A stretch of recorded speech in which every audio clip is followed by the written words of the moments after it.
Earlier this month, President Joe Biden's administration demanded the Chinese owners of TikTok either sell their stakes in the company or face a possible ban in the United States. Since then, the content sharing platform has been under even tougher scrutiny by lawmakers. However, TikTok's popularity is not decreasing among young adults. In a recent survey of 1,000 four-year college students, a large portion said TikTok helps them with their academic work. Over half of the college students we surveyed are using TikTok to help them with their homework, and that's incredible. So 51% of college students report using TikTok in their academic work, and out of this group, about 58% prefer to use TikTok over any other search engines. Interesting. All right, now just to be clear, data from that survey was collected over the course of only 2 days, and students were incentivized to participate with in-app perks like a free yoga class or unlimited articles. However, use of TikTok on campuses continues to be a hot button issue as we're seeing more universities ban or consider banning the platform. Spectrum News 1 reporter Elise Underwood talks with some Ohio college students about their use of TikTok and how it plays into their studies.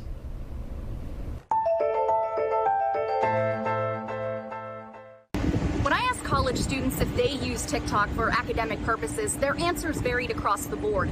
Everybody has a different experience on how and when they use that platform. And that's why you're here today, because 2/3 of all the youth in our country are on your app. Dr. Melissa Spirick is a professor of communication in the School of Social Sciences and International Studies at Wright State University in Dayton, Ohio. They spend an average of 95 minutes on your app. This time she's watching TikTok's chief executive appearing before a congressional committee.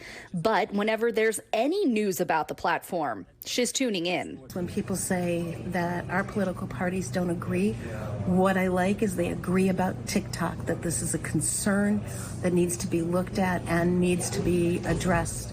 When she first heard about students using TikTok to help study, she told them to cite references and look for quality resources. As long as Wright State University supports and allows TikTok, my students will be allowed to cite and use it as a source. Citing sources isn't her only concern. The university is minutes away from Wright-Patterson Air Force Base. And that's unique not only in terms of information that could be available, that could be tracked, and my students in and of themselves are mixed. Many students have family members working on base, or they themselves go on base regularly. Yes, the insights. One of the items that the congressmen are documenting is how TikTok use in general has become a hot topic in her classroom. No, that's probably what I use to specifically not study, if I'm being honest.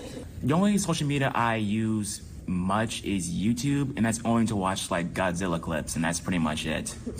I have an Instagram that I use so much, and I hate using it. I feel addicted. I want it gone out of my life, but I can't get rid of it. And if I were to download TikTok, that would happen with that too. I found a lot of things on there that made me realize, like, oh, people really do think like me, or I have the same type of families. Senior English major Eliza Jackson doesn't use TikTok to help her study, but she can see how others might. I did recently go on my best friend's TikTok. I just picked up her phone and I was watching it, and the first video that showed up was a nursing video, and she was like, oh yeah, it's like a whole bunch of nursing videos that I watch on there. For me, I use TikTok a lot. I'm on TikTok. It actually makes me look at the news more. Autumn Sturdivant likes how it creates conversation and keeps her up to date. You learn new information and I like it. Would I be upset if TikTok was taken down? Absolutely. For Dr. Spirick, listening to different opinions from her students helps her understand the platform in new ways. what could be best practices and what could be achieved in a good way, but that's also why it's so exciting to work with them. An exciting time to watch and learn as a hot button issue evolves. Elise Underwood, Spectrum News.